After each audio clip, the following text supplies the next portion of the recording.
प्रिय छात्रों छात्राओं सभी को नमस्कार। विवेकानंद स्कूल नेमका थाना के ऑनलाइन क्लासेज में आपका हार्दिक स्वागत है। प्रिय छात्रों, अपनी ऑनलाइन क्लासेज में बायोलॉजी का फर्स्ट लेसन चल रहा था और उस फर्स्ट लेसन में 2 पॉइंट थे। एक था आवर्तबीजी पौधों में अलैंगिक जनन और एक था आवर्तबीजी पादपों में लैंगिक जनन। प्रिय छात्रों, आवर्तबीजी पादपों में अलैंगिक जनन की विधियां अपनी कंप्लीट हो चुकी थी, जिसमें अपन ने 2 प्रकार की विधियां पढ़ी थी। एक प्राकृतिक कायिक प्रवर्धन था और एक कृत्रिम कायिक प्रवर्धन था। प्रिय छात्रों, प्राकृतिक कायिक प्रवर्धन में 4 टाइप थे। एक तने द्वारा, एक जड़ द्वारा, एक पत्ती द्वारा और एक पत्र प्रकलिकाओं द्वारा। क्लियर?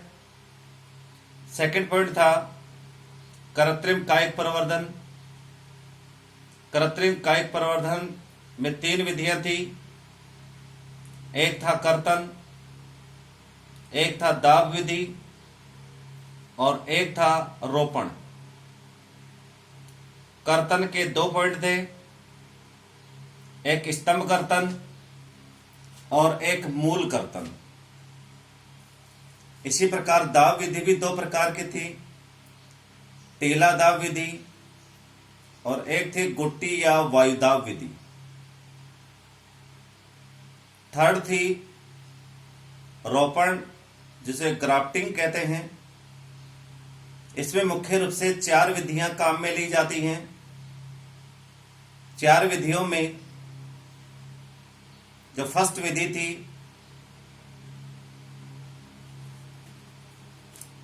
उसका नाम है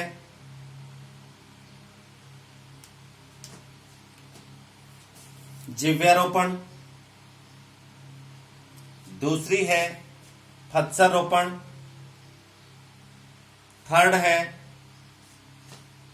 किरीट रोपण और चौथी है कलिका रोपण।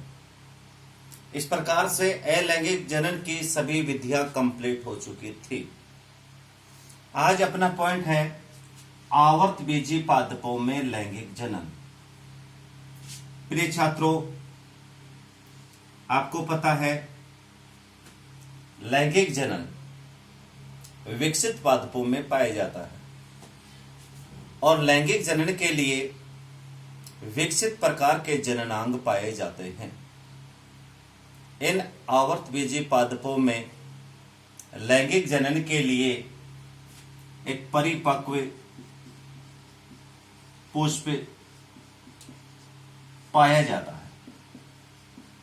लैंगिक जनन के लिए जननांग के रूप में क्या पाया जाता है? पुष्प। पहली बात यह आती है कि पुष्प क्या है, पुष्प की उत्पत्ति किससे होती है। देखिए, पुष्प की उत्पत्ति प्ररोह है, जिसको अपन शूट कहते हैं, प्ररोह से होती है। और ये जो प्ररोह होता है, ये पुष्प निर्माण के लिए रूपांतरित हो जाता है। क्या हो जाता है? रूपांतरित। अपनी संरचना में क्या कर लेता है? परिवर्तन कर लेता है। इस प्रकार से रूपांतरित प्ररोह को क्या कहा गया है? पुष्प कहा गया है। कई बार पूछ लेता है कि आवर्तबीजी पादपों में या एंजियोस्पर्म प्लांट में लैंगिक जनन हेतु पाया जाता है। क्या पाया जाता है? पुष्प। फिर इसी में पॉइंट बनता है कि पुष्प है क्या? है पुष्प। पुष्प एक रूपांतरित प्रारूप है, मॉडिफाइड शूट है। क्या है ये? Modified shoot. क्लियर? बात आती है पुष्प जो होगा, पुष्प की क्या विशेषता होंगी। तो पुष्प जो होता है वो एक डंठल नुमा संरचना पे लगा होता है। जिस डंठल नुमा संरचना पे पुष्प लगा होता है उसे क्या कहते हैं? पुष्पवृंत। क्या कहा जाता है? पुष्पवृंत। फॉर एग्जाम्पल देखिए, ये जैसे मान लीजिए ये एक डंठल नुमा स्ट्रक्चर है, ये डंठल नुमा स्ट्रक्चर है, डंठल नुमा संरचना है, और इसी संरचना पर पुष्प के भाग लगे होते हैं, इसे कहते हैं पुष्पवृंत, जिसको अपन पेडसिल कहते हैं।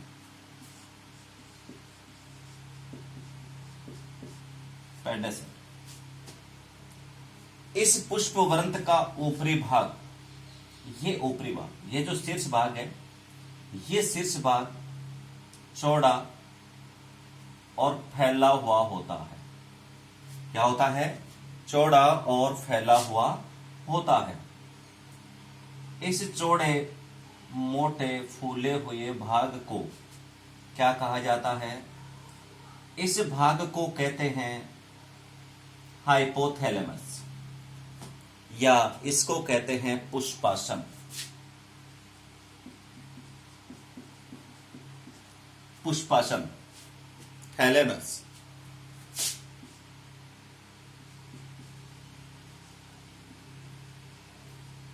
थैलेमस, ये पुष्पासन होता है। इस पुष्पासन के ऊपर पुष्प के सभी भाग लगे होते हैं, जुड़े होते हैं, टिके होते हैं। तो देखिए, इस पुष्प के सबसे बाहर की ओर,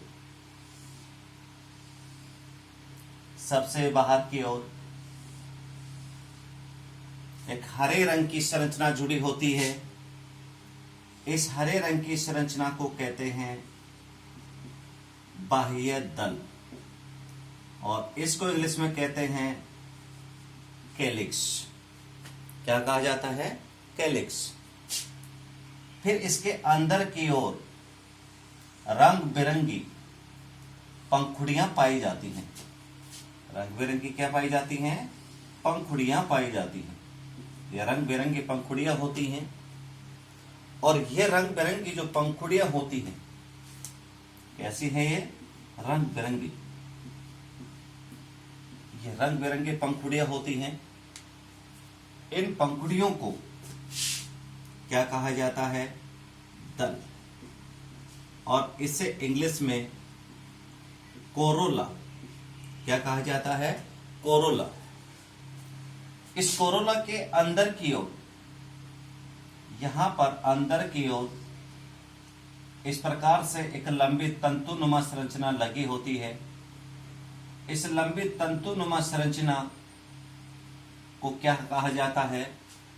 पुंकेसर। इधर भी लगी होगी, इस प्रकार से लंबी एक तंतुनुमा संरचना होगी। इस लंबी तंतुनुमा संरचना को क्या कहा गया है? इसे कहते हैं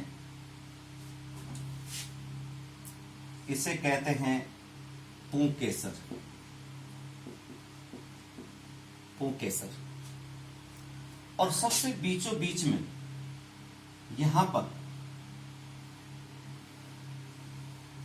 सबसे बीचों बीच में यहां पर देखिए आप,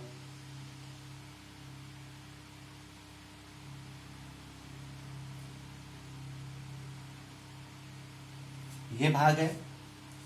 इसका जो ऊपरी भाग होता है ये ऐसे फनल की आकृति में होता है। इसमें होता है फनल की आकृति में। क्लियर? इस भाग को कहते हैं स्त्री केसर। क्लियर? इस प्रकार से एक परिपक्व पुष्प में चार भाग पाए जाते हैं। एक होता है बाह्य दल, एक होता है दल, एक होता है पुंकेसर और एक होता है स्त्री केसर। इस प्रकार से यदि किसी पुष्प में ये चारों संरचनाएं पाई जाती हैं, बाह्य दल, दल, पुंकेसर और स्त्री केसर पाए जाते हैं, तो ऐसे पुष्प को कहते हैं पूर्ण पुष्प, कंप्लीट फ्लावर। और पूर्ण पुष्प का एग्जाम्पल, पूर्ण पुष्प का जो एग्जाम्पल है, ये है सरसों और मटर। इसका एग्जाम्पल क्या है? सरसों और मटर। यदि किसी पुष्प में इन चारों भागों में से कोई सा भाग अनुपस्थित हो, कोई सा भाग नहीं पाया जाता हो, तो उसे कहते हैं अपूर्ण पुष्प। क्या कहते हैं? अपूर्ण पुष्प। और अपूर्ण पुष्प के एग्जाम्पल हैं लौकी,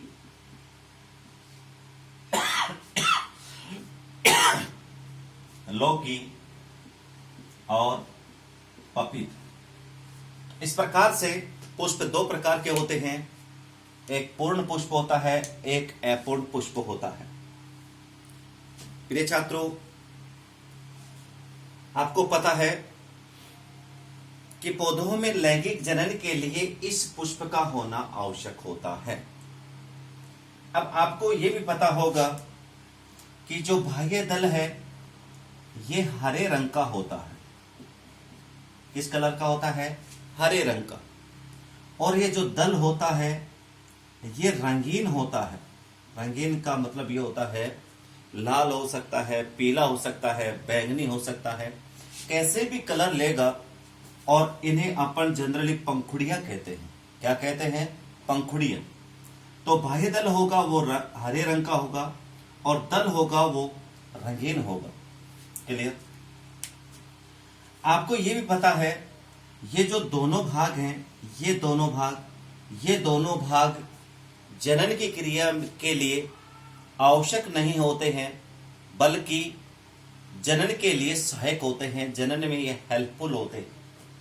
इसलिए इन दोनों को सहायक चक्र कहते हैं। क्या कहते हैं? सहायक चक्र। क्लियर? लेकिन आपको यह भी पता होगा कि ये पौधे का नर पार्ट होता है और ये पौधे का मादा पार्ट होता है। यानी ये नर भाग है और ये है मादा भाग। ये जो दोनों पार्ट हैं ये लैंगिक जनन के लिए आवश्यक होते हैं। यदि ये पौधे में अनुपस्थित होंगे तो पौधों में लैंगिक क्रिया नहीं हो सकती। ये दोनों होना जरूरी होता है, इसलिए इन दोनों को क्या कहा जाता है? आवश्यक चक्र। क्या कहा जाता है? आवश्यक चक्र। क्लियर? अब आगे देखते हैं।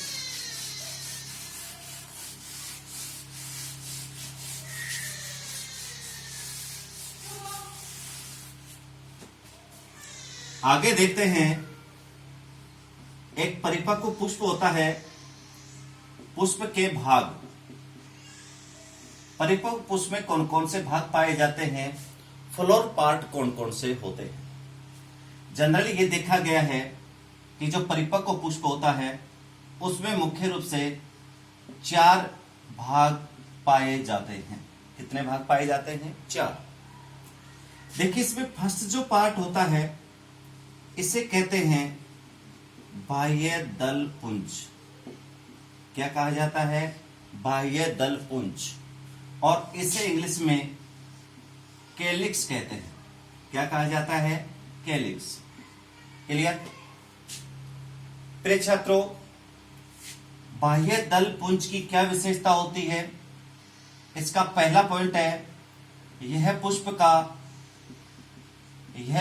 का सबसे बाहरी चक्र होता है। पुष्पिका क्या है? ये सबसे बाहरी चक्र। दूसरी बात, इस चक्र की, या मैं कहूं बाह्य दल पुंज की प्रत्येक इकाई क्या कहलाती है? बाह्य दल कहलाती है। क्या कहलाती है? बाह्य दल। तीसरी बात, बाह्य जो दल होते हैं ये जनरली हरे रंग के होते हैं। रंग कैसा होता है इनका? हरा रंग। अब बात ये आती है, आपको पता है कि इनका रंग हरा होता है, और हरा रंग जो होता है वो किसकी कौन सी क्रिया में सहायक होता है? प्रकाश संश्लेषण की क्रिया में सहायक होता है। अपन ये कह सकते हैं कि पुष्प के जो बाह्य दल होते हैं वो प्रकाश संश्लेषण की क्रिया में क्या होते हैं? सहायक होते हैं। क्लियर छात्रों? सेकंड जो पार्ट आता है वो है दलपुंज। क्या है? दलपुंज। और इसे इंग्लिश में कोरोला क्या कहा जाता है? कोरोला। प्रिय छात्रों, ये जो दलपुंज है वो पुष्प का बाहर से अंदर की ओर दूसरा चक्र होता है। कौन सा चक्र होता है? दूसरा कैसे होगा? क्योंकि सबसे बाहर होगा बाह्य दल पुंज वाला चक्र और उसके भीतर की ओर होगा दल पुंज वाला चक्र। इसकी प्रत्येक इकाई और प्रत्येक इकाई क्या कहलाती है? दल को ही आप क्या कह सकते हो? पंखुड़ी। क्या कह सकते हो? पंखुड़ी। फिर जो दल होते हैं वो रंगीन होते हैं। कैसे होते हैं? रंगीन का मतलब ये होता है पीला हो सकता है, लाल हो सकता है, बैंगनी हो सकता है, इसके अलावा गुलाबी हो सकता है। इस प्रकार से अलग अलग प्रकार के रंगीन पंखुड़ियां पाई जाती हैं। आपको ये भी पता है कि पंखुड़ियां रंगीन होंगी तो रंगीन क्यों होती हैं? कौन सी क्रिया में सहायक होती हैं? ये जो रंगीन पंखुड़ियां होती हैं ये कीटों को आकर्षित करती हैं।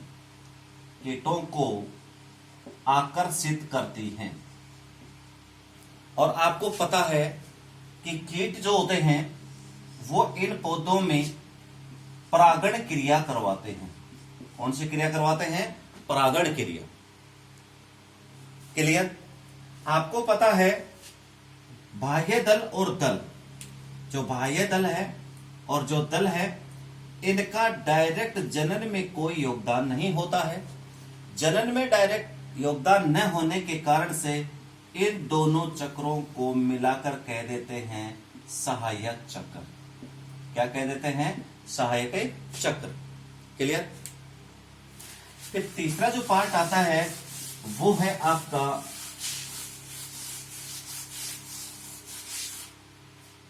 आता है तीसरा पार्ट, और वो है पुमंग।